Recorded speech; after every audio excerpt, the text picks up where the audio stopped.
Alô, olá, alô, vai tudo bem? Bem-vindos ao Café com Crime, o podcast onde você pode ser o aficionado por crimes reais que você é, sem julgamentos. Eu sou a Esté Zorubi, ou Dona Café, como preferir, e hoje o episódio tá muito especial, porque é Dia da Mulher.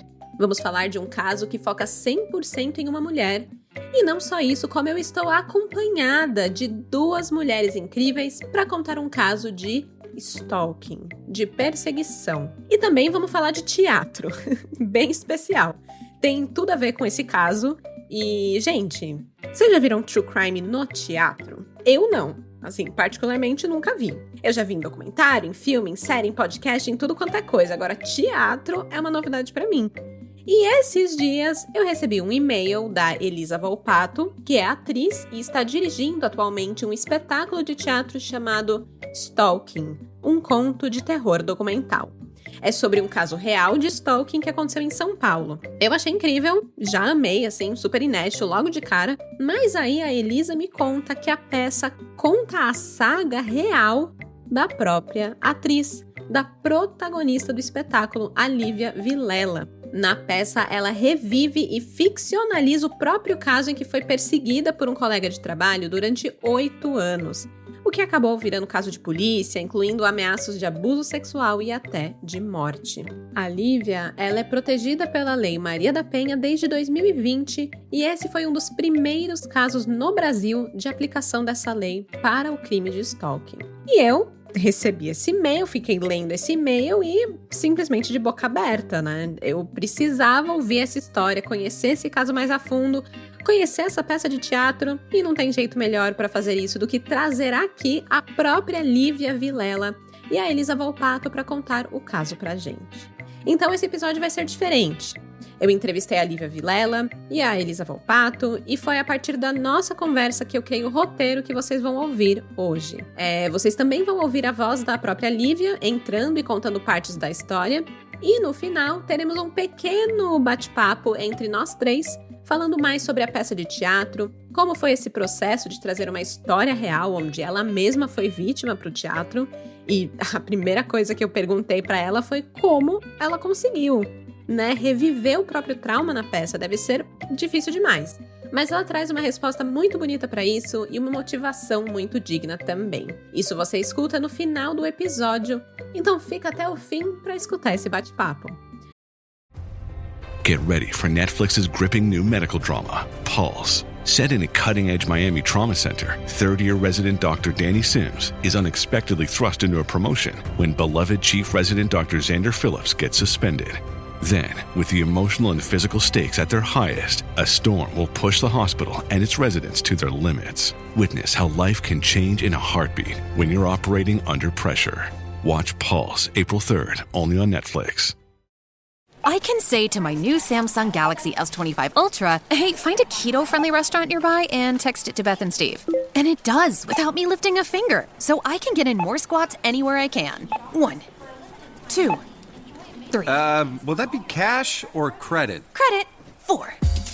Galaxy S25 Ultra, the AI companion that does the heavy lifting so you can do you. Get yours at Samsung.com. Compatible with select apps. Requires Google Gemini account. Results may vary based on input. Check responses for accuracy. Antes de começar a história, um aviso importante. Esse caso está em segredo de justiça. Portanto, alguns nomes e lugares que irei mencionar foram mudados para respeitar o sigilo das informações. E com isso, bora começar do começo?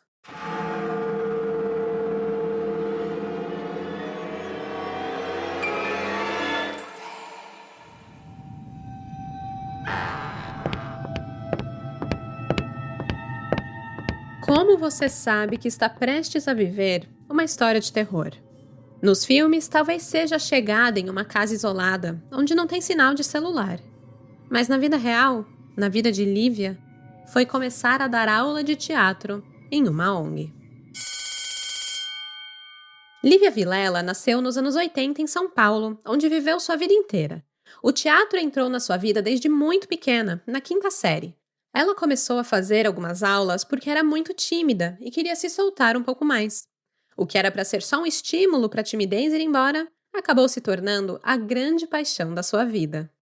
Eu comecei a fazer teatro porque eu me sentia muito tímida e falava pouco, e eu comecei a fazer teatro no colégio que eu estudava, então eu comecei ali na 5ª série e fiz teatro até o 3º ano do ensino médio, e na época era colegial, né?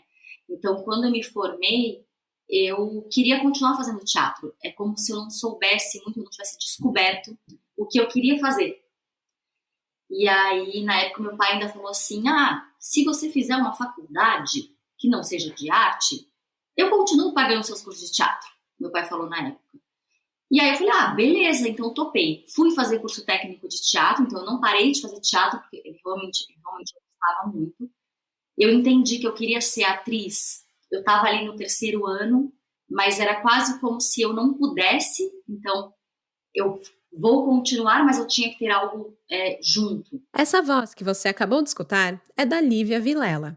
Ela aceitou a proposta do pai, fez uma faculdade de comunicação e, em paralelo, realizou 2 cursos técnicos de teatro. Quando se formou na faculdade, foi trabalhar em uma agência de publicidade. Depois de 2 anos, eu falei, não é possível para mim.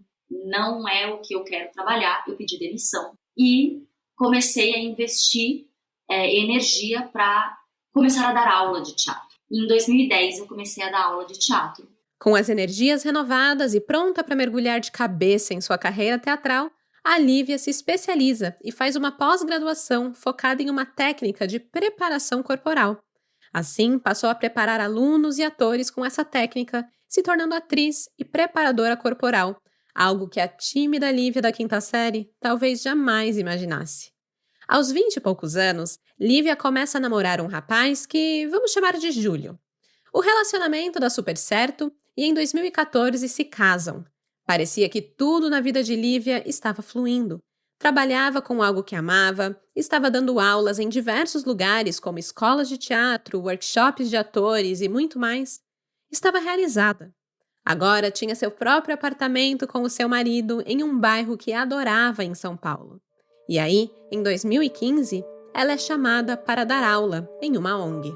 Era um lugar, né, que eu trabalhava muito gostoso de trabalhar, em que eu tinha parceria no trabalho, eu sempre gostei de trabalhar nesse local. Então, eu não tinha nenhuma questão, nenhum medo de que nada ruim pudesse acontecer ali. Inclusive, nenhum espaço, né, nem ninguém dali acreditava que um outro profissional poderia ter ações como a que aconteceram.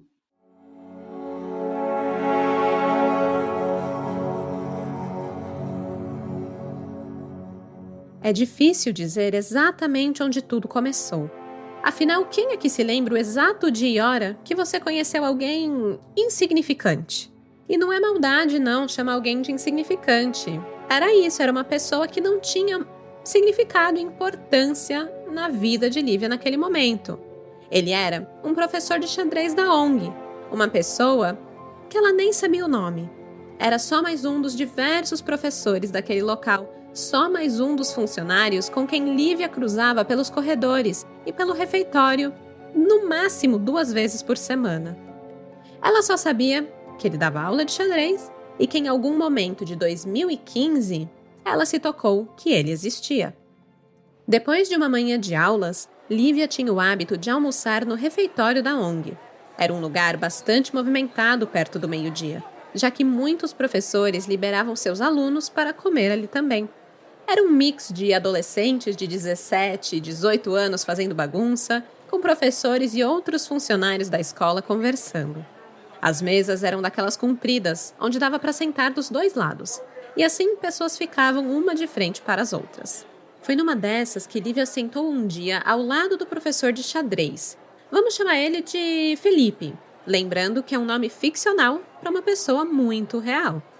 Lívia não sabia o seu nome nessa época, então educadamente o cumprimentou dizendo "Oi, professor".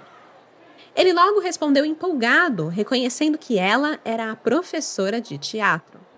Batem um papo normal durante alguns minutos ali no almoço e Lívia logo vai embora.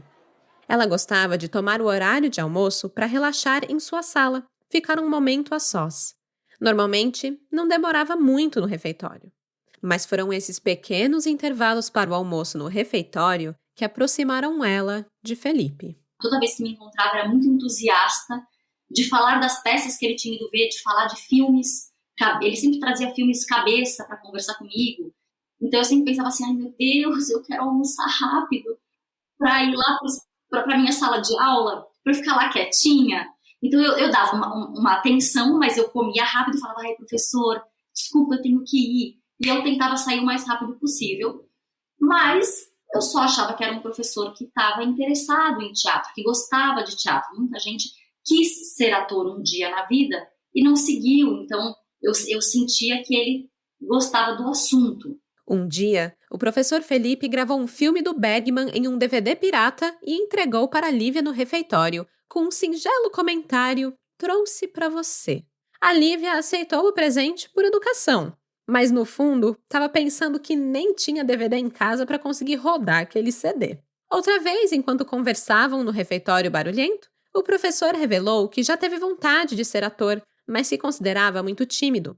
Lívia se identificava com isso, pois ela mesma havia ingressado no teatro exatamente por ser tímida. Então ela diz a ele: ah, mas todo ator é tímido também, tá tudo certo. E com toda a sua empatia, fez um símbolo de coração com a mão, como quem diz que tá tudo bem ser tímido, dá para ser ator mesmo assim. As conversas com o professor Felipe eram sempre assim, sobre teatro, sobre arte. Não passava de um mero coleguismo entre dois professores que se encontravam no máximo 10 minutos, 2 vezes por semana, no refeitório da ONG. Mas o professor começou a dar seus pulos para se aproximar cada vez mais de Lívia. De início, parecia algo inocente, ajudador, na verdade. Ele passou a apoiar as peças que Lívia participava. Em 2015, no final de 2015, esse professor, a gente montou, né, Elisa, uma benfeitoria, que é uma vaquinha, um crowdfunding na internet, e esse professor, que para mim, a minha sensação de tempo, eu tinha acabado de conhecer, eu nem sabia o nome dele, ele ajudou essa vaquinha. E ele foi, inclusive, numa abertura de processo que a gente fez no final de 2015, começo de 2016, e se mostrou muito feliz de estar ali, de ter visto a peça acontecer. Então, eu lembro de achar assim, realmente, esse professor gosta muito de teatro, que legal. Que ele, inclusive, ajudou na minha peça, na peça que eu estou fazendo preparação corporal, que legal. Em 2016, nós estreamos essa peça. Nós estreamos 2 peças, foram as minhas 2 primeiras preparações corporais, que é a peça, inclusive, que a Rita Grilo faz em cena. E aí, essas 2 peças, elas ficaram 1 mês e meio em cartaz. Nesse 1 mês e meio que ela ficou em cartaz, no Sesc Consolação, esse professor, ele foi várias vezes assistir. Inclusive, dias que eu não estava lá, ele chegava, inclusive falou para o Paulo uma vez, o Paulo fazia a produção nesse momento dos espetáculos, e ele falava assim, Lívia, você não sabe, ontem o seu amigo professor veio e falou comigo, oi, lembra de mim, eu vim assistir de novo. Então, ele queria se manter presente. Depois disso, nós fizemos uma outra temporada. Nesse período, inclusive, ele me trouxe, logo depois da estreia, ele me trouxe um bombom, né, uma caixinha de bombom, era uma caixinha de coração com bombons, e na época, inclusive, eu achei engraçado, eu falei assim, gente, ele me trouxe bombons. Eu tinha feito aniversário bem perto da estreia, então eu não sabia exatamente se era uma coisa para mim ou se era uma coisa para o coletivo em que nós estávamos ali, né, para a estreia de todos. E eu lembro, inclusive, de levar para casa e de comer esses bombons com o meu marido na época, e da gente olhar e ainda pensar assim, gente, que situação inusitada, né? Em 2016, Lívia continuou fazendo várias temporadas de suas peças e o professor estava sempre presente na plateia. Sua presença constante incomodava Lívia. Ela não sabia o que era, mas olhar para a plateia e sempre o ver ali trazia uma sensação esquisita. Ela não entendia. Por que esse homem ia dia após dia assistir a mesma peça, a mesma apresentação, a mesma história? E assim, né, gente? Convenhamos que nem sendo seu melhor amigo, seu pai, sua mãe, o amor da sua vida, nem assim para alguém ir constantemente, todas as vezes, todas as noites de uma apresentação sua, né? É um pouco estranho. Esse incômodo, eu vou chamar aqui de sexto sentido, vai, porque foi muito isso. Esse sexto sentido da Lívia fez com que ela deixasse de sair para cumprimentar as pessoas depois da peça, porque era normalmente o que ela fazia. Ela saía quando a cortina se fechava e ia dar oi para os amigos que vieram, abraçava as pessoas que estavam ali para a apoiar. Mas quando ele estava, que era sempre, ela preferia não aparecer. Manter distância, até porque o professor era apenas um colega de trabalho, e a essa altura, Lívia achava ele um colega de trabalho bem chato. E foi piorando. Quando começou a me incomodar de verdade? Em janeiro de 2017, quando o espetáculo A Dor fez uma segunda temporada, eu estava lá presente e a Rita Grillo foi dar uma oficina para atores. Inclusive, esse professor me escreveu inbox no Facebook e disse assim: Lívia, eu gostaria de fazer a oficina, mas eu não sou ator. E eu falei para ele: converse com a Rita, quem vai dar a oficina é a Rita. E ele conversou com a Rita e ele foi fazer a oficina, a Rita aceitou ele na oficina. E inclusive ele olhou para a Rita e falou, depois do primeiro dia de oficina, e falou: a Lívia não vem? E ela falou: não, quem vai dar a oficina sou eu, a oficina é minha. E ele falou: achei que a Lívia ia estar aqui. E ela falou: não vai estar aqui. E ele foi assistir todos os dias da peça. Inclusive um dia em que eu estava na primeira fileira, porque eu operava a máquina de fumaça.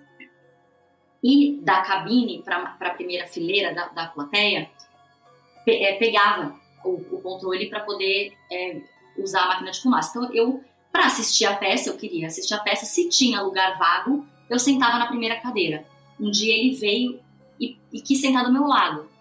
Inclusive, nesse momento, a diretora da peça estava sentada atrás de mim e falou assim: você não quer sentar aqui comigo? Porque deixar o espaço da frente para alguém que nunca viu? E ele falou: não, eu queria sentar aqui. E aí ele sentou e nesse dia foi o último dia que eu sentei na plateia.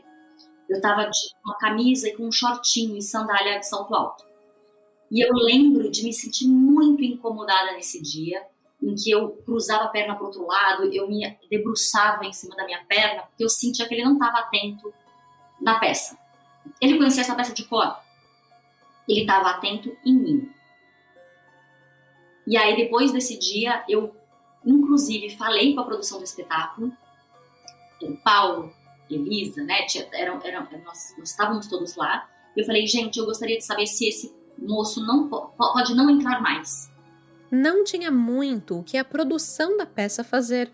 O professor Felipe comprava os ingressos todos antecipadamente. Não tinha nem como barrá-lo ou inventar que os ingressos na bilheteria estavam esgotados. A Lívia passou a fazer a sua parte na apresentação e assistir a peça da cabine. Já não mais descia para cumprimentar as pessoas ou ficava na plateia. Ela estava, digamos assim, inacessível ao público. E isso aparentemente incomodou Felipe. Um dia, ele chegou mais cedo ao espetáculo, antes da apresentação começar, e pediu para uma pessoa da produção para falar com a Lívia. A essa altura, todo mundo já sabia quem era o Felipe. Era aquele cara que aparecia todo dia atrás da Lívia. Era o chato. Inclusive, algumas pessoas já tinham entendido que ele não era só chato, mas bem estranho. Um dos amigos de Lívia, da produção, comentou com ela que, abre aspas, ele tem um olhar muito estranho. Eu não vou mais deixar você ir para o carro sozinha. Eu vou te acompanhar. Fecha aspas. Nessa tarde, quando Felipe apareceu, Lívia ficou muito irritada. Ela já estava fazendo de tudo para o evitar, mas ele continuava a buscando diretamente. Então ela pede para um amigo, um homem, a acompanhar para conversar com o professor. Ela queria botar um ponto final nisso. E acompanhada, ela encontra com o professor. E ao vê-la, ele fica de pé e se declara. Ele chegou, ele estava com uma dobradura de flor num papelzinho rosa. E ele falou assim: olha, quero te dizer que eu estou apaixonado por você. Eu fiz um poema para você. E eu olhei e falei assim: olha, você entendeu errado, eu não estou apaixonada por você, eu sou casada, eu não quero receber esse poema, você está entendendo tudo errado. E ele falou assim: mas eu fiz para você, eu fiz esse poema para você. Eu estou apaixonado. Nessa hora, para também não ser grossa, eu peguei essa dobradura, esse poema, e falei assim: olha, muito obrigada, mas eu sinto muito, eu não quero nada com você, eu tô feliz com a minha relação, você é meu colega de trabalho, tipo, não. O professor vai embora, rejeitado. Lívia volta para o teatro, incrédula com o que acabara de acontecer. Não é possível que esse cara estivesse apaixonado por ela. Ela não tinha feito nada. E, de alguma forma, mesmo sabendo disso, ela ficava se perguntando: o que eu fiz? Foi aí que a diretora, a Rita, deu um conselho. Abre aspas. Lívia, você não pode receber mais nada dele, porque se você recebe, ele vai entender que é porque você aceitou. Fecha aspas. E aí, dá um estalo para Lívia. Todas as vezes que ela estava simplesmente sendo legal, porque ele era um colega de trabalho e ela acreditava que precisavam ter, no mínimo, uma boa convivência, ele havia entendido errado. Quando ela aceitou aquele DVD pirata que ele gravou, ele entendeu aquilo como uma abertura. Quando ela o incentivou a ser ator e que ser tímido não tinha nada a ver, e principalmente fez um coração com as mãos, ele entendeu aquilo como algo a mais. Quando ela aceitou os bombons na abertura da peça, ele entendeu que ela havia o aceitado. Lívia jamais imaginaria que ser legal com alguém, mesmo que o evitando a todo custo, a levaria a viver um verdadeiro pesadelo. No dia seguinte já foi o dia que ele voltou e meu marido estava lá. Nesse dia ele não assistiu a peça. Nesse dia, quando meu marido conversou com ele, e ele conversou muito tranquilamente, né, de expor que, tá tudo bem, eu entendi que você tá gostando da minha mulher, mas assim, ela está incomodada. Ela pediu para eu vir até aqui. Não sou eu que tô aqui botando banca de sou machão. Não, ela tá incomodada. Mano, vai embora. Ele foi embora e no dia seguinte ele volta para colocar um ponto final e dizer que ele viu sinais e que ele... Enfim. A partir do momento que Lívia definitivamente o rejeita, com o apoio do seu marido Júlio e os amigos ali da peça, o professor de xadrez se recolhe. Não porque estava abandonando o jogo, e sim porque estava recuando para repensar sua estratégia.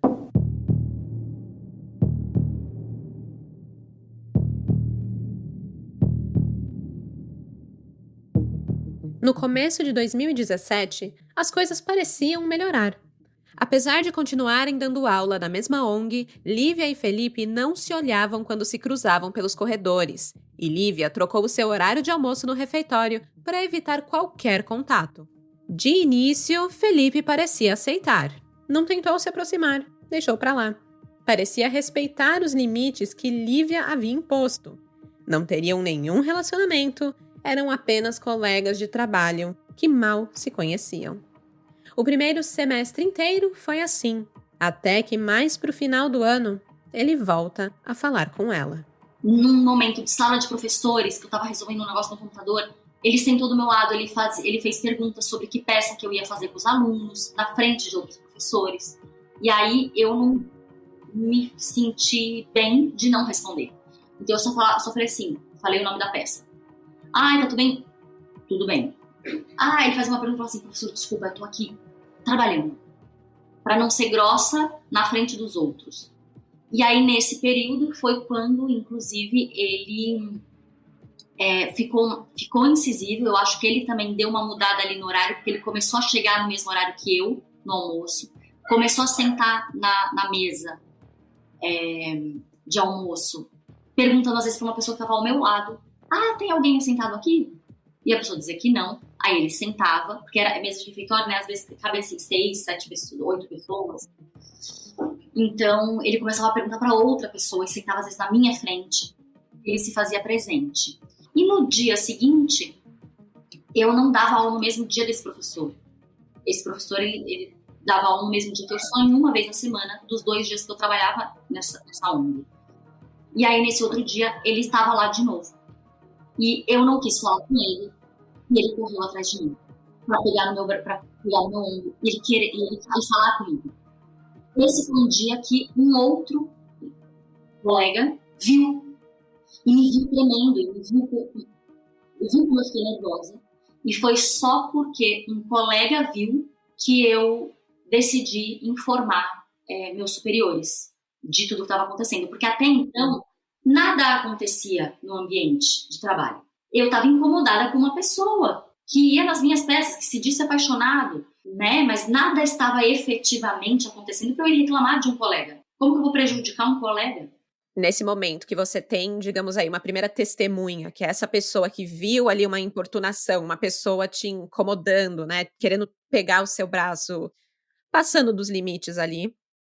Nesse momento você se sentiu mais apoiada, digamos assim, para poder pedir ajuda ou apoio da escola. E aí, como que foi essa conversa para poder falar desse professor? Foi muito boa, na verdade. Eles foram muito acolhedores, eles me ouviram, eles entenderam, eles quiseram saber quem era essa pessoa que tinha visto. Provavelmente falaram com a pessoa que tinha visto, porque ele me viu muito nervosa. Então, foram muito acolhedores. E eu pedia nessa reunião para que, como era final de ano letivo, né, era final do ano, daqui a pouco os adolescentes estariam de férias, eu só falava assim, no ano que vem, dá para eu não dar mais aula no mesmo dia que ele? Né? Então, assim, eu posso não cruzar com ele na escola, né, na ONG, tá tudo certo. E eles falaram, que legal, vamos ver. E aí o que eu soube no ano seguinte é que ele não estava no quadro de professores. Então, eu fiquei muito feliz, na verdade. Né? Então, no ano seguinte, eu estava muito tranquila, fiquei muito feliz. O professor Felipe não foi demitido por causa da Lívia. O seu relato para os superiores foi mais como uma gota em um copo d'água que já estava bem cheio. O professor carregava nas costas reclamações de pais e de alunos. Tinha muitas faltas nas aulas, muitos atrasos. Para a Lívia, a demissão do professor foi um grande alívio. Ela já estava aguentando suas importunações há 2 anos. Aguentando aquele cara chato, aquele cara que o seu sexto sentido dizia para ela ficar longe. E foi só quando outra pessoa do seu ambiente de trabalho viu esse homem correndo atrás dela, pegando em seu braço, viu como isso a deixou nervosa, desconfortável e apavorada, foi só então, 2 anos depois, que ela sentiu coragem e apoio para levar o fato à diretoria. E somando todas as reclamações de outras pessoas, finalmente parecia que ela não precisaria mais olhar para a cara do professor de xadrez. O ano de 2018 começou muito bem, sem a presença dele na ONG, sem ele fazer parte dos quadros de funcionários. Foi maravilhoso, foi uma sensação maravilhosa, de liberdade, de poder respirar, de falar, nossa, que delícia que é trabalhar, sabe? Sem ter aquela pressão constante, né? Aquela presença... Sem ter medo de que alguém ia sentar comigo, tipo, que pessoa chata tá aqui conversando comigo na hora do almoço. Não tinha. E quando que isso mudou? O que aconteceu que as coisas escalaram?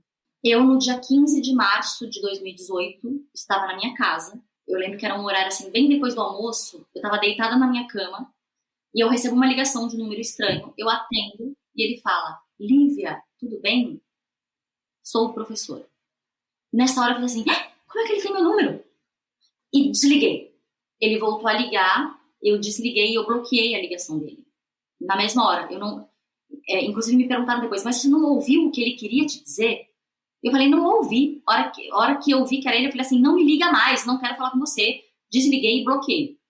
E naquela semana eu tive, assim, zilhões de ligações, porque não tocava, mas na Bina aparecia o número dele seguidamente.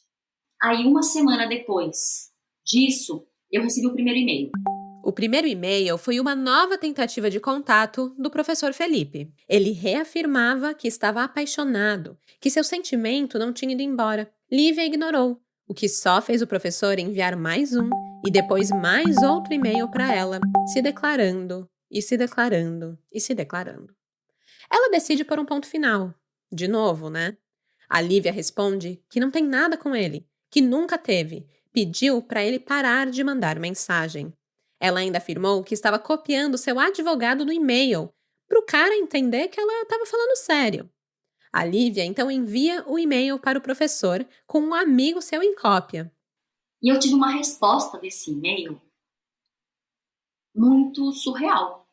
A resposta desse e-mail foi, ele fez um funk, ele gravou, ele cantando um funk. Pois em que ele zoava o nome do meu advogado. Um advogado, na época, era um amigo meu de escola, que falou pra mim assim, não era meu advogado mesmo, mas ele falou assim, Lívia, me copia no e-mail, porque às vezes isso assusta. Põe meu e-mail do trabalho. E era o nome dele, @mcmentone.com.br.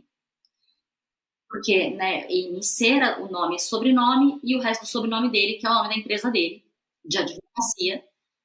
E ele fez um funk como se ele fosse o MC Ment One. E aí ele fez essa música e me mandou. Na época, inclusive, eu ouvi aquilo e eu dei risada. Falei, gente, que pessoa... Meu Deus! Então ele fez essa música autoral e me mandou. E depois disso, eu parei de responder, eu nunca mais respondi. E eu comecei a ter assim, ó, logo depois disso, um e-mail de amor, um e-mail muito bravo porque eu não respondia, outro e-mail muito bravo mais ainda, até que um dia eu tive, isso foi assim, 1 semana e meia. Então, se o telefonema aconteceu em 15 de março, eu tô falando de abril, tá? Abril. Então, em 1 semana ele conseguiu meu e-mail, final de março, começo de abril, até final de abril eu recebi alguns e-mails. Já que Lívia parou de responder os e-mails, o professor Felipe resolveu aparecer na ONG novamente. No final de abril, uma inspetora da ONG comenta com Lívia, sem saber de nada sobre a situação, que o professor havia visitado para ver uma peça de teatro que estava em cartaz. A ONG muitas vezes abria as apresentações dos alunos para o público, para a comunidade. Qualquer um de fora poderia vir assistir. E a inspetora conta que ele perguntou se a peça era da Lívia. Por sorte, não era a peça da Lívia e eles não se cruzaram. Talvez isso, essa tentativa de aproximação frustrada, tenha enfurecido de tal forma o professor que os e-mails, antes apaixonados e um pouco raivosos, viraram verdadeiras ameaças. Eu tive um e-mail que tinha um teor que falava sobre estupro, sobre esquartejamento, sobre sequestro. Em um dos e-mails, o professor Felipe dizia que queria cortar Lívia em pedacinhos e pôr em potinhos. Em outro, fantasiava sobre coisas que faria com ela sexualmente. Eu imprimi esses e-mails e eu levei na ONG.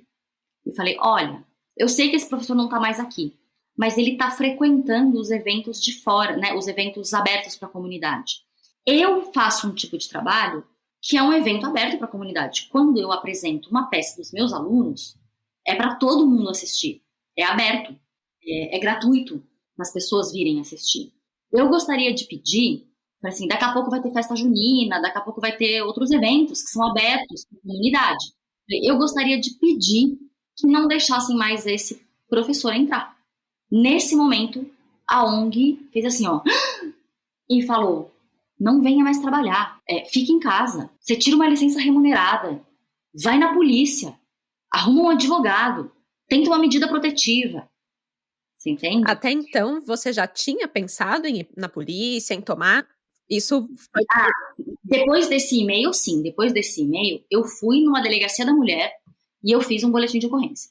Antes de falar com a ONG? Antes de falar com a ONG. Eu fiz um boletim de ocorrência por conta desse e-mail, que inclusive a moça da delegacia me instruiu que isso não era o caso de delegacia da mulher, porque não era violência doméstica. Ela fez o boletim de ocorrência, mas falou assim, olha, você precisa ir numa outra delegacia para pedir uma representação criminal, porque isso é importunação. Então, tudo o que estava acontecendo era importunação. Não era assédio, não era nada. E importunação não era crime, não é crime. Ele entra no civil. Aí, eu fui nessa outra delegacia com um homem, com um escrivão, e quis fazer uma representação criminal. Eu estava sozinha, porque eu não tinha advogado nesse momento. E falei, olha, eu quero fazer uma representação criminal. Esse cara me ameaçou de morte no e-mail. E foi quando eu ouvi a frase. Mas você é educada. Tô vendo aqui que você é muito educada. Você foi simpática com ele, né? Nessa hora eu comecei a chorar desesperadamente. E falei, como que eu não posso ser simpática com um colega de trabalho? Isso não dá o direito dele passar do limite, porque ele se apaixonou por mim, e começar a me dizer atrocidades como essas. E aí, então, ele fez a representação criminal, eu assinei, porque inclusive ele falou assim, olha, esse fulano, ele é réu primário, ele não tem nada aqui no nome dele. Então, você pode manchar a carreira dele, você pode prejudicar o rapaz. Mano, a Richthofen também era ré primária. Ela também nunca tinha matado pai e mãe. De repente, ela mandou matar pai e mãe. E aí? E aí ele fez a representação criminal, eu fui embora, e foi nesse momento, aí esse professor, ele foi me procurar na ONG, foi lá, quis falar comigo, a direção, já sabendo de tudo, falava assim, você não vai entrar, ela não vai falar com você, eles foram do tipo assim, você não vai entrar, ela não vai falar com você não vai vê-la, e foi quando eles falaram, você vai ficar em casa sim. A vida de Lívia virou de cabeça para baixo. Ela já não tinha mais a liberdade de ir e vir do trabalho sozinha. Passou a sempre estar acompanhada do marido, do Júlio, que a levava até a ONG e via ela entrar e a buscava sempre acompanhando da porta para o carro. Dentro da ONG, a diretoria garantia que ela estaria em segurança e que o professor Felipe jamais poderia entrar ali novamente. A Lívia também perdeu o prazer de ir ao teatro e fazer suas peças. Eram momentos de muita tensão, nunca sabendo quem poderia estar na plateia. Uma sensação constante de ameaça.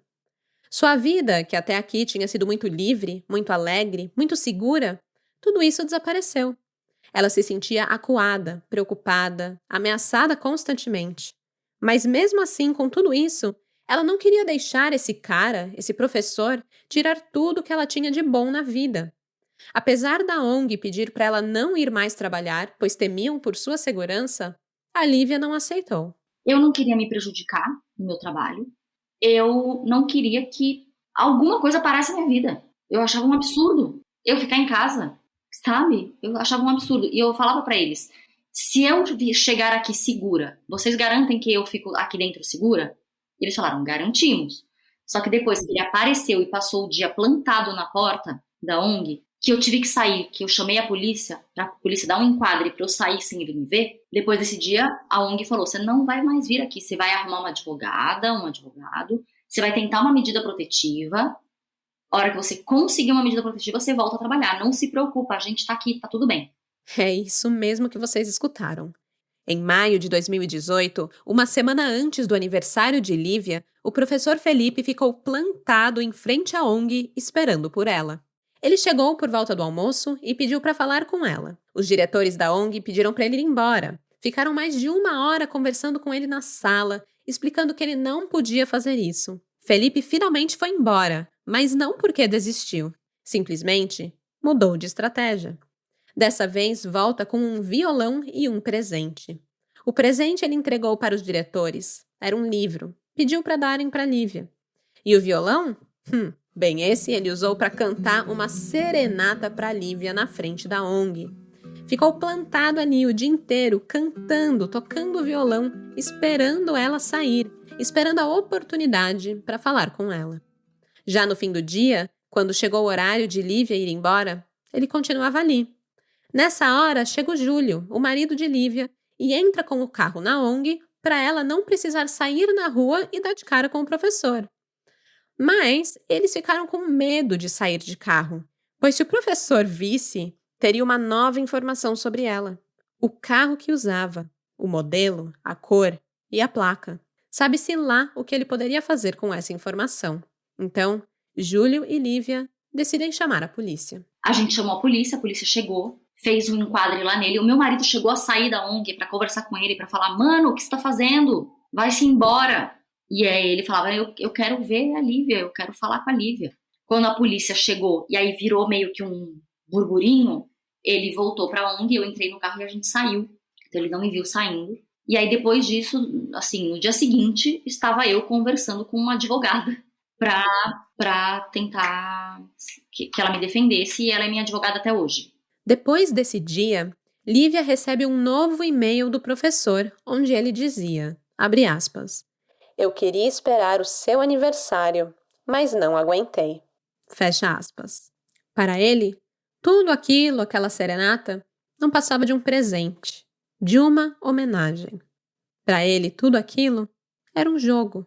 Ela é oficialmente afastada da ONG, só podendo retornar depois que uma medida protetiva por importunação contra Felipe saísse. Com a ajuda de sua advogada e o depoimento de diversas testemunhas, como os diretores da ONG, o Júlio, colegas de trabalho de Lívia, o pessoal da produção da peça, que viu muita coisa, a medida protetiva saiu em julho de 2018. E assim, Lívia volta a trabalhar. Felipe sabia da medida protetiva. Sabia que não podia mais se aproximar de Lívia. Então, de novo, muda sua estratégia e consegue chamar sua atenção, se fazer presente, de outra forma. O professor passa a fazer serenatas na frente da casa da mãe de Lívia. No segundo semestre de 2018 mesmo, ele descobriu onde minha mãe morava. Não é que ele descobriu. Lá atrás, anos atrás, sei lá, 2015, um dia ele falou pra mim assim: nossa, Lívia, eu queria tanto morar nesse bairro X, mas é tão mais caro. Eu falei: olha, não é tão mais caro. Eu moro num prédio com um apartamento desse tamanico que não é tão caro assim o aluguel lá. Você não... Passa lá, eu moro no prédio XY assim, depois da escola XY maionese. Ah, chega ali. Fala com o zelador, ele vai saber se tem algum apartamento para alugar. Então, lá atrás eu contei para ele onde eu morava. E de 2017 em diante eu não morava mais nesse lugar.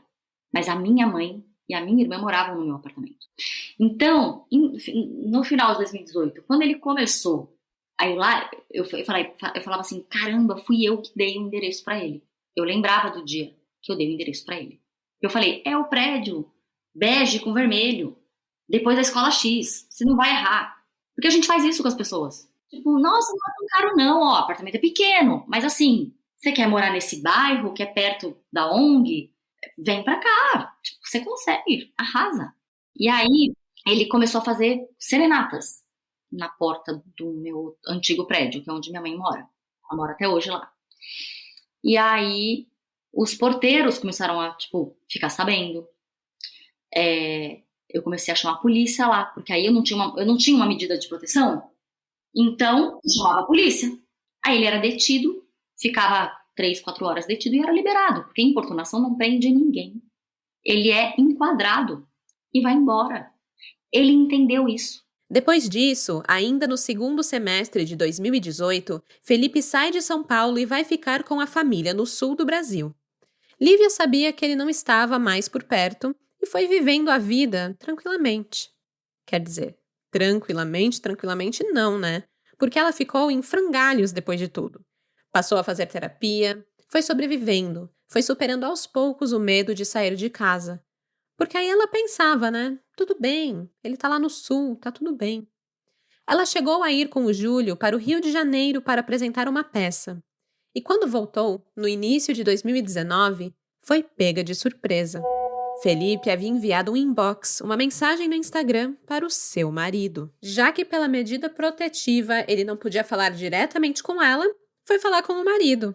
Mandou um inbox lá, enchendo o saco, querendo falar com ela. Mas a grande descoberta veio quando Lívia e o marido resolveram fuçar o perfil dele para ver qual era a desse cara. E aí Lívia vê que ele não estava no sul como ela imaginava. Ele estava na cola dela. No dia 2 de janeiro, ele tinha postado fotos no Rio de Janeiro, em Niterói. Foi na mesma época que Lívia estava por lá fazendo a estreia da sua peça. Não só isso, mas meses antes, em setembro, ele já havia retornado para São Paulo e estava morando perto da casa de Lívia. Felipe, agora desempregado, estava vivendo em um hostel, onde ele trabalhava durante o dia e ganhava moradia em troca. Vendo isso, Lívia printou todas as informações possíveis do Instagram dele e entregou para a polícia. Ela chegou a encontrar o endereço do hostel que ele estava trabalhando e morando, no mesmo bairro que ela. E com essa informação, a polícia chegou a ir lá procurar por ele. Mas Felipe já tinha ido embora. Acontece que o trabalho no hostel era muito rotativo, e a cada mês ele estava trabalhando e morando em um hostel diferente. Com essas novas informações sendo anexadas no processo, a advogada de Lívia faz outra descoberta. Felipe foi chamado para uma audiência com o juiz em setembro de 2018, uma audiência que nem Lívia nem a advogada ficaram sabendo. O juiz propôs que ele cumprisse 30 horas de serviço comunitário como pena pelas importunações. Era essa a condenação dele no processo que Lívia abriu contra ele. 30 horas de serviço. E ficava tudo bem. Felipe deveria cumprir as 30 horas até dezembro de 2018, coisa que ele não fez. A advogada de Lívia então entra com um pedido no Ministério Público para que essa proposta caísse e o processo continuasse. O que acalmava Lívia nesse momento era o fato da medida de proteção ainda estar válida. Mas isso só até junho de 2019. Depois, acabou.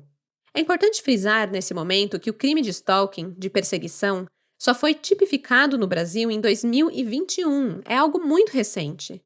A história de Lívia aconteceu antes disso, e, infelizmente, o que ela podia legalmente afirmar contra o professor Felipe era apenas importunação.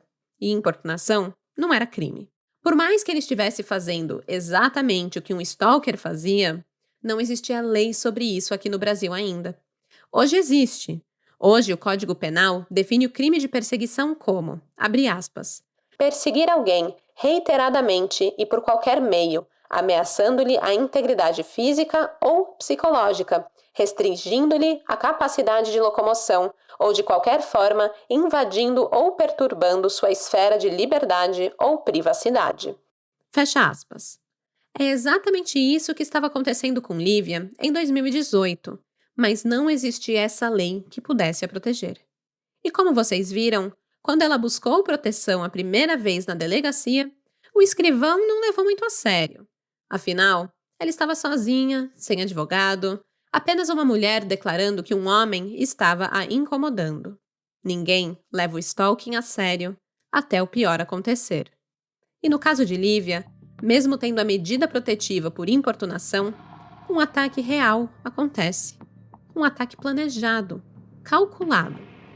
Para o professor, tudo não passava de um mero jogo de xadrez, onde ele precisava saber como mexer suas peças para avançar e dar o checkmate.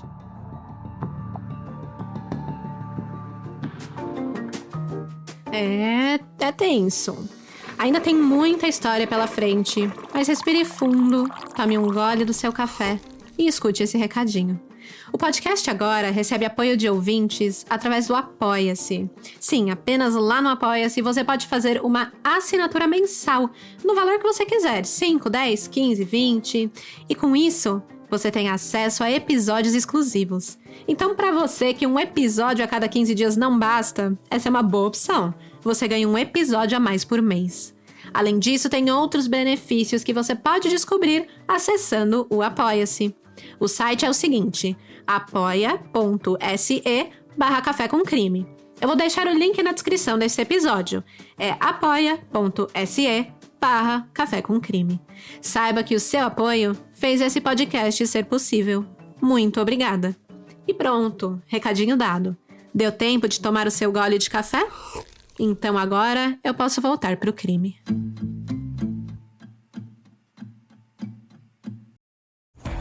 This episode is brought to you by Honda. Introducing the all-new, all-terrain Honda Passport Trail Sport, the most off-road capable Honda Passport Honda has ever dreamt up. The Passport features increased ground clearance, roof rails on all trims, and available specially developed all-terrain tires. And you'll stay comfortable with tri-zone climate control and available features like heated and ventilated front seats and a panoramic moonroof. Learn more at honda.com/passport.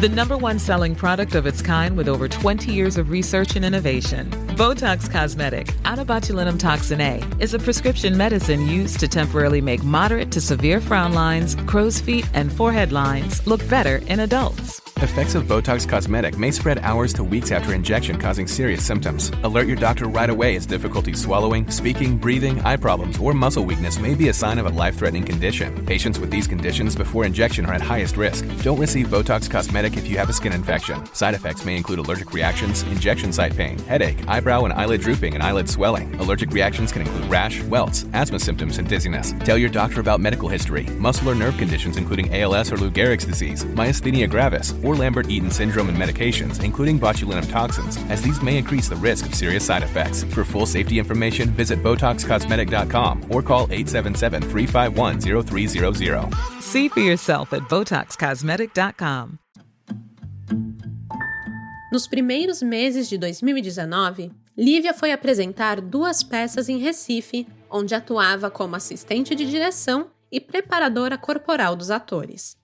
2 horas antes da estreia em Recife, ele entra no teatro vestido de cangaceiro com um facão na mão, dizendo que tinha atravessado estados para me ver, que eu era uma traidora, e falava o nome do meu marido na época, falando: quem é ele? Você está me traindo com ele, eu vou te matar. Felipe entrou no teatro antes do espetáculo, dizendo ao segurança que estava na porta que ele era marido da Lívia e tinha vindo de São Paulo para fazer uma surpresa para ela. Ele estava vestido de cangaceiro, parecia alguém que estava ali para fazer uma cena.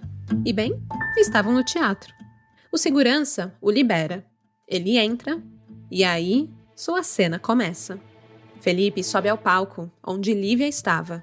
Nessa hora, tinham apenas 3 pessoas ali: Lívia, Elisa e o menino da luz. Eles estavam fazendo uma passagem técnica.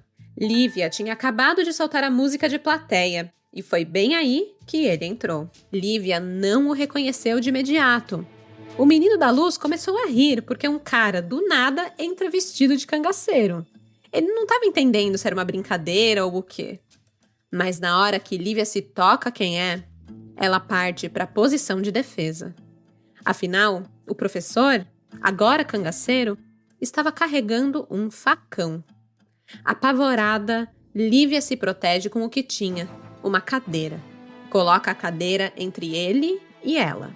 E Felipe começa o seu discurso. Entre falas apaixonadas e depois de puro ódio, entre juras de amor e ameaças de morte, o professor olha para Lívia de um jeito que arrepiava todo o pelo da nuca. Ele tinha um sorriso no rosto.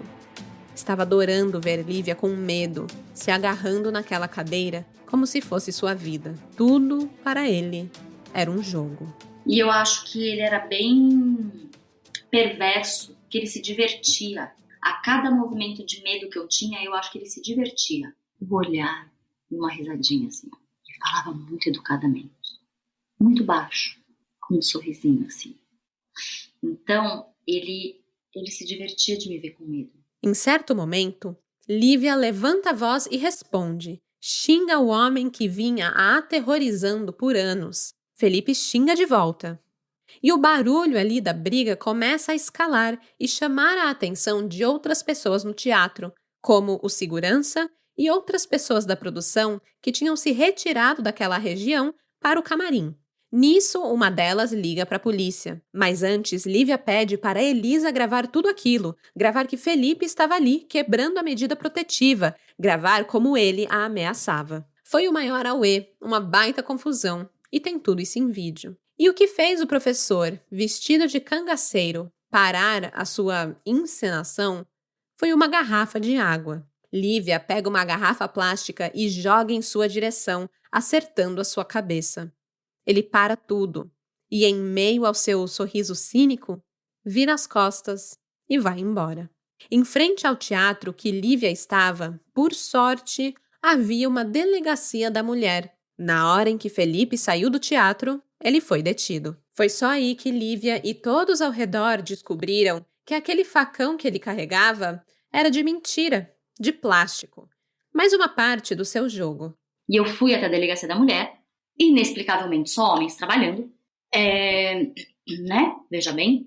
E aí, nesse dia eu falei assim, olha, eu vou apresentar uma peça ali daqui 2 horas. Fica com ele aqui, pelo amor de Deus, até a peça acabar. Depois eu venho e vou fazer um boletim de ocorrência, mas eu preciso voltar lá para trabalhar. Eles ficaram com ele, a gente fez a apresentação, eu voltei, tive uma super dificuldade para fazer boletim de ocorrência, porque eles falavam, não é violência doméstica. Aí eu tive que, olha a loucura, o policial olhou para mim e falou, você tem que ligar no 190. Eu, na delegacia, liguei no 190. E falei, eu preciso de uma viatura. Por quê? Porque aconteceu isso, o cara tá detido aqui e eu preciso fazer um boletim de ocorrência. A pessoa do outro lado do telefone, o policial do outro lado do telefone, nem acreditava no que eu tava falando. E ele falou, você tá dentro de uma delegacia? Deixa eu falar com o policial. Eu passei o telefone e aí o policial olhou pra mim e falou assim, não, eu faço o seu boletim de ocorrência. É só o boletim de ocorrência que você quer? Eu falei, é. Ele falou, eu faço.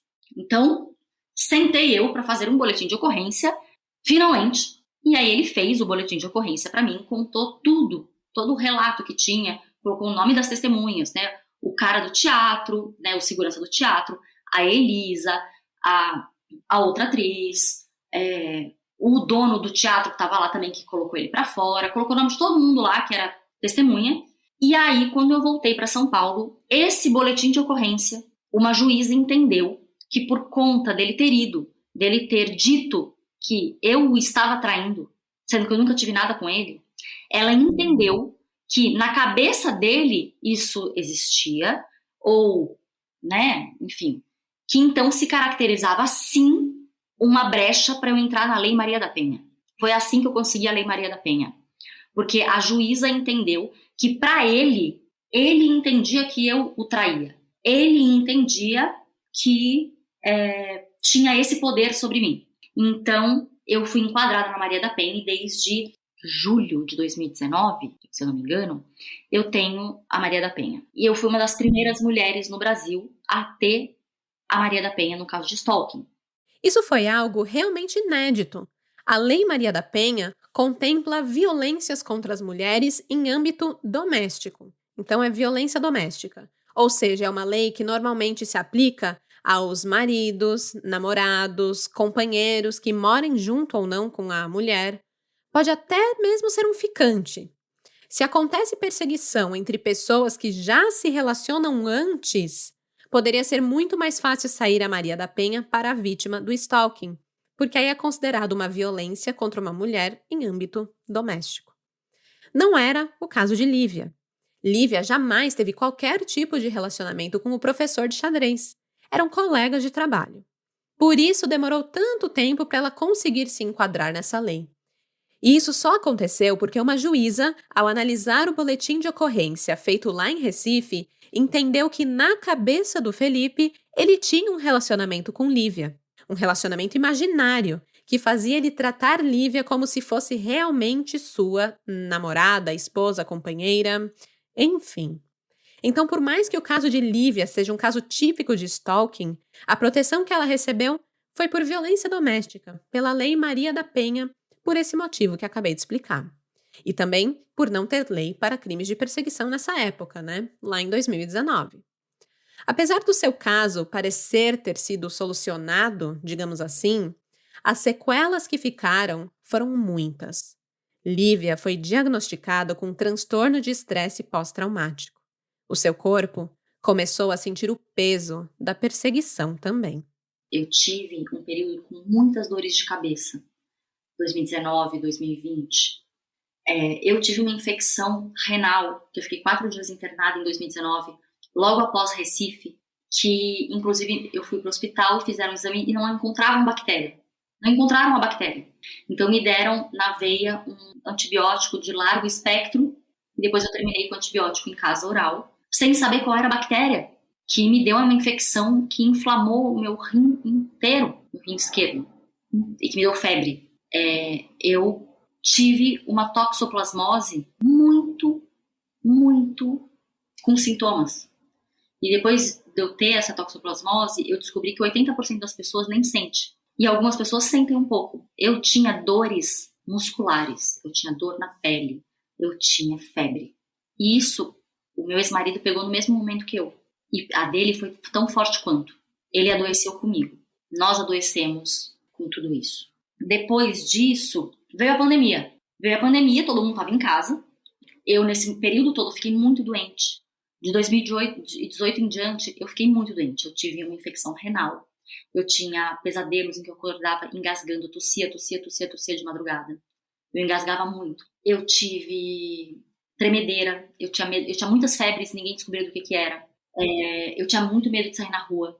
Eu parei de ir ao teatro, eu parei de ir ao cinema, eu parei de tudo. Minha vida parou. Então, assim, as pessoas começaram a parar a vida na pandemia, eu tava há pelo menos 2 anos antes. Mas, então, nesse primeiro momento da pandemia, eu me senti muito livre. Porque tava todo mundo em casa. Não era só eu. Só que isso durou muito pouco. Porque logo no começo da pandemia, o meu pai ficou doente. Meu pai faleceu de Covid em julho de 2020. Foi bem no começo. Eu logo comecei a ir para o hospital. Eu logo comecei a sair. Mas, assim, eu não postava onde eu tava. Ninguém sabia onde eu tava. Tava todo mundo em casa. Então, eu não tinha medo nenhum. O último lugar que eu achei que eu fosse encontrar com essa pessoa era no hospital. E aí ele provavelmente viu o post que falava sobre meu pai e entrou em contato com a minha advogada para mandar condolências. E aí meu Instagram já estava fechado de novo, e ele continua fechado até hoje. Cada contato que Felipe fazia que quebrava com a medida de proteção que Lívia tinha era anexado ao processo contra ele. Então, ele passou a tentar outra abordagem. A sua nova jogada passou a ser criar e-mails falsos. Se ninguém conseguisse comprovar que aquele e-mail era dele, isso não ia parar no processo. Ou seja, ele podia continuar importunando Lívia sem gerar provas contra ele mesmo. Eu cheguei a receber e-mails com nomes falsos, que claramente era ele. Eu nunca pude provar que era ele. Era um poema, era... No meu site, inclusive, tinha um formulário. Quando eu cheguei a tirar o telefone e o e-mail do meu site, tinha um formulário em que você coloca o seu nome, seu e-mail e uma mensagem. E ele escrevia, você sabe @quem.com.br, e ele dizia, no dia tal vai ter um eclipse, eu vou estar no lugar tal, espero você sabe quem. Aí eu tirei esse formulário do meu site, eu mantive só o e-mail, porque eu pensei, bom, ele já sabe o e-mail, não tem um problema, deixa lá o e-mail. Eu troquei de telefone, então eu recebia um ou outro e-mail com nomes, assim, aleatórios. Teve uma vez, inclusive, que ele pegou um nome X, se dizendo, isso foi durante a pandemia, inclusive, dizendo que ele era cineasta, que queria me contratar para um filme, queria que fizesse um teste, me deu um endereço para fazer o teste. Aí eu falei, não, estamos em 2000, e isso foi final de 2020, começo de 2021. Eu falei, não, estamos em pandemia, vamos fazer um Zoom. Aí ele nunca mais respondeu. Esse é o resultado de uma perseguição. O corpo sente fisicamente. A Lívia ficou doente. Também tem a carga psicológica, que acho que é o mais óbvio, né? O medo, a insegurança, a preocupação, a pressão. Tudo isso que vai te corroendo aos poucos. E, claro, a falta de liberdade. Não poder ter um site profissional com seus dados. Não poder sair de casa desacompanhada. Ou mesmo ficar sozinha em casa sem temer. Ter que fechar todas as suas redes sociais.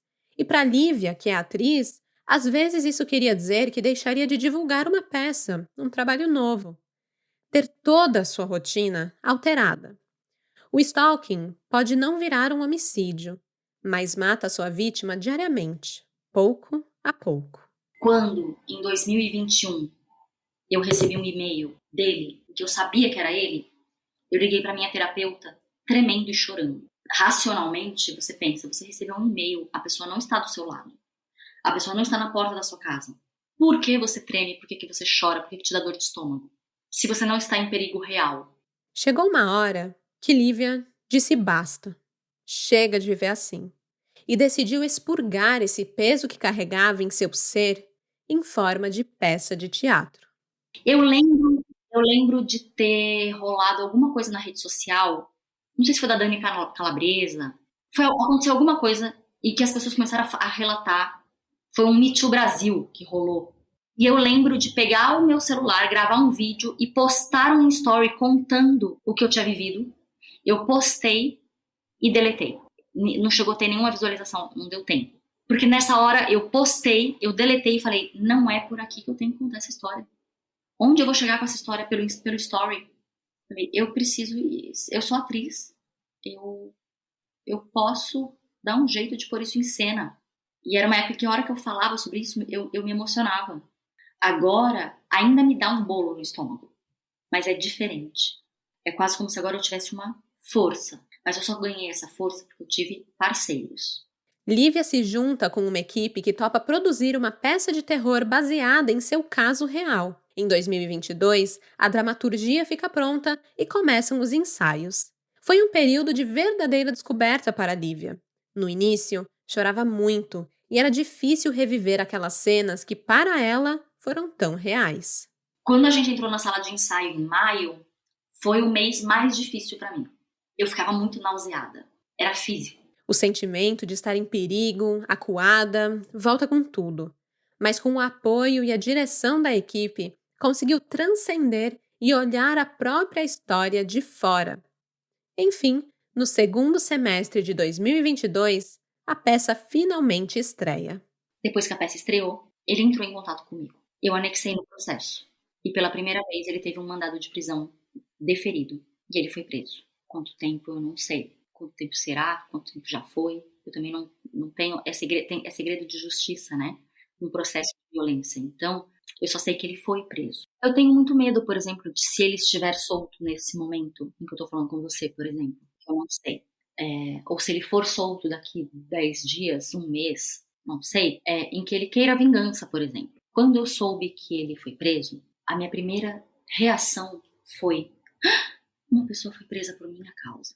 Depois eu fiz assim: para, sua louca, uma pessoa foi presa pelas ações dela. E eu fui instruída muito certamente pela minha advogada de, no dia que ele entrou em contato comigo, na verdade, nesse dia, ele me ligou. O que aconteceu nesse dia? Ele chegou a ver que a peça era sobre isso? Não conversei com ele sobre isso, não sei. Sabe. Mas foi exatamente uma semana depois que a peça estreou. E ele me ligou no WhatsApp 2 vezes. Eu vi que isso num número novo, né? Porque você trocou de número. Ele não sabia meu número. Só que como eu trabalho com o método Rolf, em 2021 eu decidi colocar o meu telefone como contato no Google. Então ele me buscou e encontrou. E aí eu tive essa ligação. O que eu fiz? Eu, ao invés de ligar de volta, eu mandei uma mensagem de WhatsApp para essa pessoa que me ligou por WhatsApp. E falei: quem é? Ele deu um nome diferente.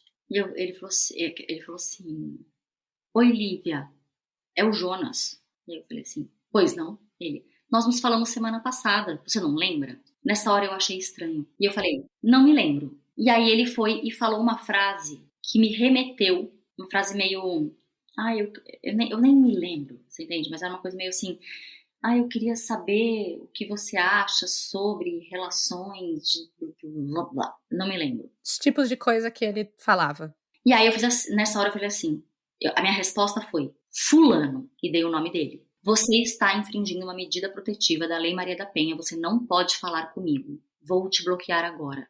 Nessa hora ele se entregou e disse: não, por favor, fala comigo, você dizia que me amava. E eu disse: eu nunca disse isso, fulano. Estou te bloqueando agora. Você está infringindo uma medida protetiva da Lei Maria da Penha. E eu bloqueei, eu printei e mandei para minha advogada. Como ele se entregou, ela disse: vou anexar agora no processo. Ela entrou em contato com a família dele e descobriu que ele ainda estava em outro estado.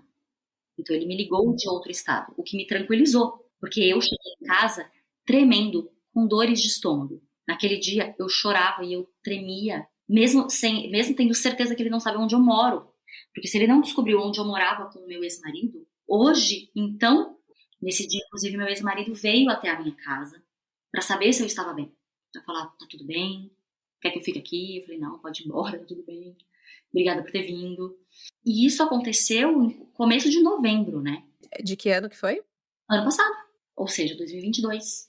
Só foi expedido o mandado de prisão, se eu não me engano, em dezembro. E também demora as coisas, né? Podemos dizer que a prisão foi uma vitória, mas nem tudo estava vencido. Eu ainda tenho transtorno de estresse pós-traumático. Ao falar com você, eu tô ótima, eu tô bem, mas eu sinto, posso te relatar o que eu sinto. Eu sinto como se tivesse ar passando no meu esôfago. Eu sinto um nó na garganta aqui na parte de baixo. Eu sinto como se meu estômago ele desse uma queimadinha, como se tivesse um líquido mais queimante. Quase como se fosse um refluxo, mas é diferente do refluxo. Eu tenho uma sensação de como se eu tremesse por dentro, nos dedos. É um micro do que eu sentia. Então, hoje, não me paralisa mais. Eu ainda não tenho coragem de ir ao teatro sozinha. Hoje.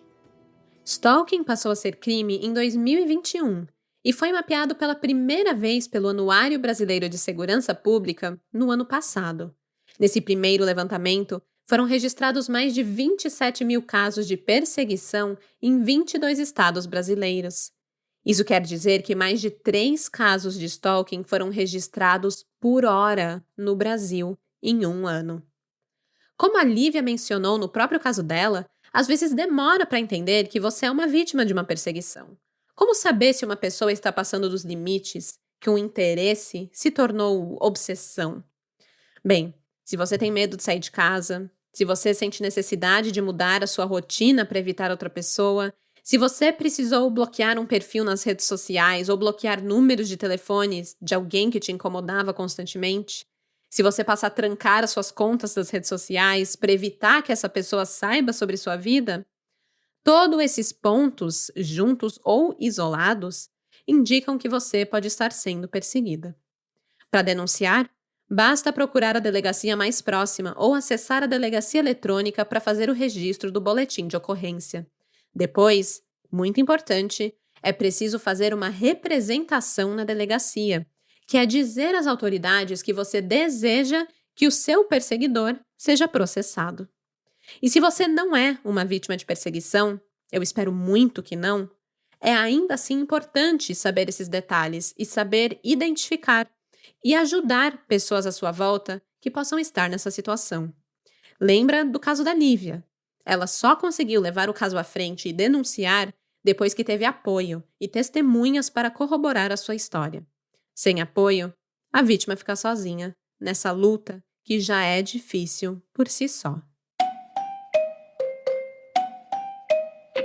E essa é a história da Lívia, um caso de stalking onde uma mulher foi perseguida por mais de 8 anos e algo que, na verdade, é contínuo. Não acabou. E esse episódio também não. Pera lá, que ainda tem o bate-papo com a Lívia Vilela e a Elisa Volpato que eu prometi para vocês poderem escutar um pouquinho mais sobre os bastidores da peça Stalking, um conto de terror documental. Esse espetáculo é uma codireção da Elisa Volpato com a Rita Grillo, dramaturgia do Paulo Salvetti, que também é parceiro de cena de Lívia Vilela na peça. A Lívia estava me falando durante a entrevista que na peça o objetivo não é só contar a história, mas fazer o público sentir um pouco do medo que ela sentiu durante todos esses anos. E por isso, escolheu o gênero do terror para contar esse caso real no palco. Quem curte teatro? Escuta só. Vai aqui um trechinho da entrevista. Queria começar bem do básico, se apresentem, quem vocês são e o que vocês estão trazendo para a nossa conversa hoje. Bom, eu sou Lívia Vilela, eu sou atriz, sou preparadora corporal e sou atriz do Stalking, um conto de terror documental que é dirigido pela Elisa Volpato e a Rita Grillo. Em cena está comigo o Paulo Salvetti, contando uma história que aconteceu comigo, de perseguição, de medo, de terror, enfim, que coloquei em cena para poder também expurgar um pouco tudo que eu vinha sentindo, né? A Elisa, que está aqui, né, me acompanhou durante todo esse processo, como amiga, como colega ali de trabalho também, vivenciou algumas coisas que eu vivenciei junto comigo, participou, viu vários dos momentos.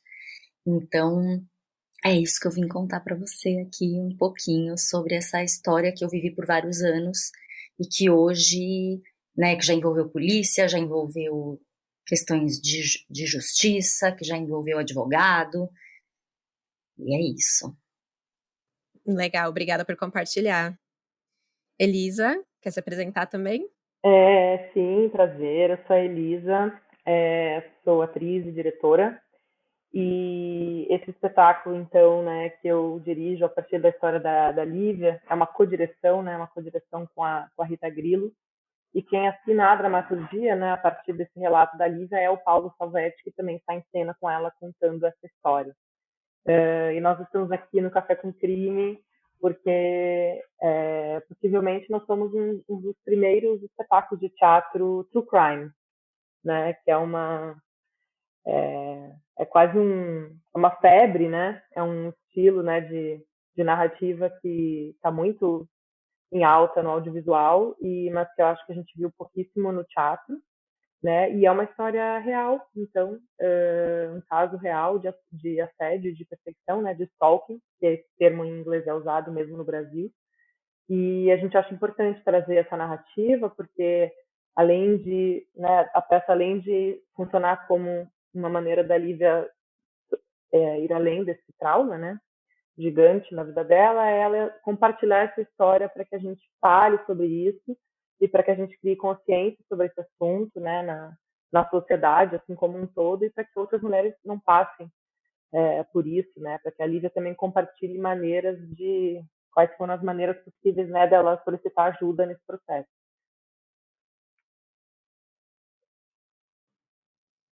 Eu acho que isso é uma das coisas que mais me atrai, assim, pro True Crime, é porque realmente acaba virando uma rede de apoio para pessoas que passam por situações assim e às vezes não sabem o que fazer, não sabem para onde recorrer. Então, eu agradeço bastante por você estar compartilhando a sua experiência e trazendo isso aqui pra gente. Antes da gente entrar na história, porque eu quero escutar de você como que foi e tudo que aconteceu, eu queria saber como você se sente fazendo uma peça sobre algo que foi um grande pesadelo para você durante bastante tempo. Olha, Esté, na verdade, são 2 momentos muito distintos de sensação para mim. O primeiro momento foi o período de ensaios. Eu tive um começo ali em que eu me emocionava muito, em que eu sentia náusea, em que eu tinha várias movimentações corporais e de sensações enquanto a gente ensaiava, até que teve um pulo do gato ali, né? Eu comecei a trabalhar com a minha história, mas teve um momento em que quase não era a minha história. Então, enquanto eu ensaiava e tinha um certo sofrimento, tinha muita sensação que eu expelia, de repente eu estava contando uma história de uma peça sendo dirigida por 2 mulheres maravilhosas, com um parceiro ali em cena, e eu estava contando uma história, não mais a minha. Era quase como se essa história tivesse sido nossa e nós estivéssemos criando isso. Eu acho também pode ter sido uma forma de me proteger, de não ficar sempre sentindo o tempo todo. E durante a apresentação, quando a gente fez a primeira temporada, eu tive uma sensação de muito êxtase, de uma energia muito boa de colocar isso, porque eu sempre quis, né, a partir do momento em que eu decidi contar a minha história, eu queria chegar em mulheres, eu queria que essa história fosse contada para que se falasse sobre isso, para que chegassem em homens e eles se perguntassem se eles também fazem algum tipo de perseguição ou de assédio, ou, né, se eles passam do limite com alguém.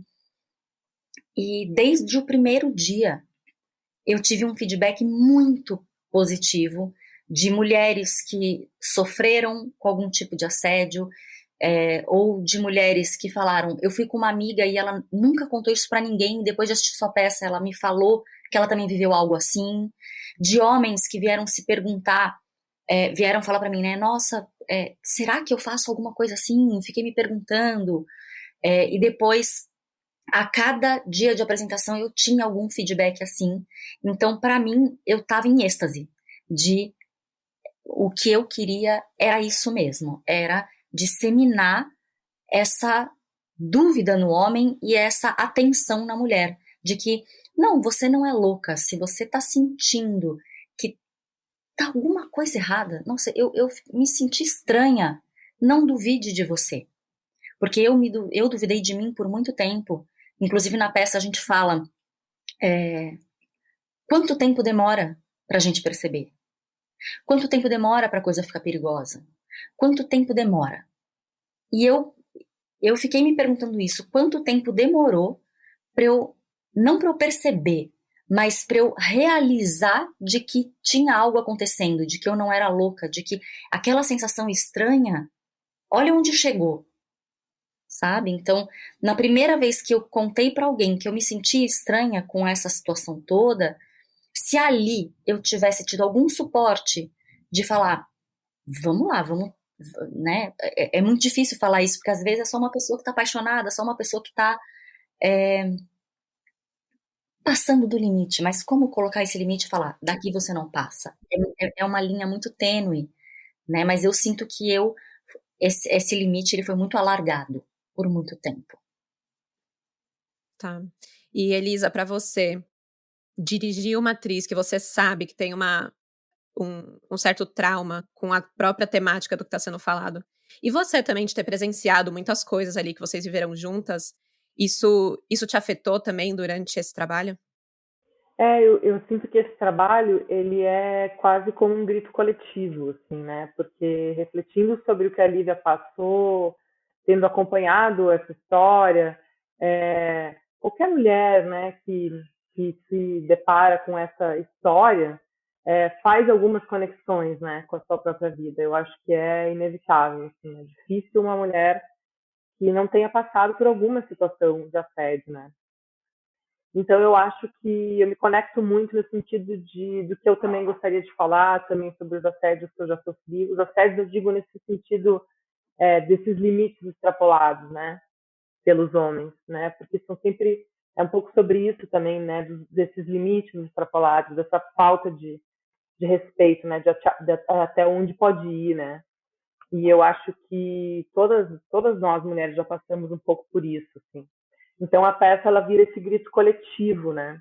Então ao mesmo tempo que, claro, a gente teve muito cuidado, né, nos ensaios com a Lívia, porque ela ficava muito sensível, né, ao falar desse assunto. Depois a gente foi buscando também esse distanciamento dela poder falar sobre ela, mas também como se fosse a história de tantas outras, né? Então esse era um pouco o objetivo, mas sem que ela perdesse, obviamente, a conexão. Mas é absolutamente a história dela, não tenho que tirar nem pôr. Nossa, mas essa fala de ser um grito coletivo é muito forte. E teve, inclusive, momentos do ensaio em que teve um dia que eu lembro muito, em que eu comecei a fazer uma improvisação com uma proposta que a Rita fez. Tava a Rita e Elisa observando. E aí, quando a Rita me fez essa proposta de improvisação e eu comecei a fazer, teve um momento em que eu comecei a chorar.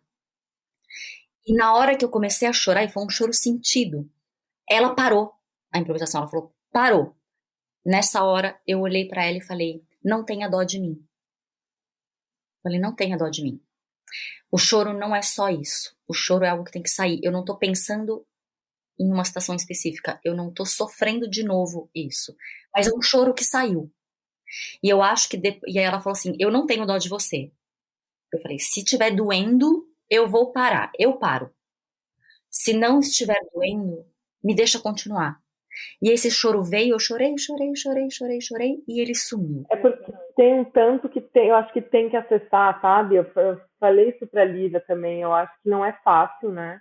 Mas que no momento que você escolhe colocar essa história, que é sua, e isso não tá escondido em nenhum lugar, que tá lá no programa da peça, a gente divulga a peça como sendo a história da Lívia, né? No momento que ela se propõe a colocar isso pro público, é para contar mesmo essa história das entranhas, né? De onde que surgiu, assim, vamos contar para o pessoal entender o que aconteceu real, né?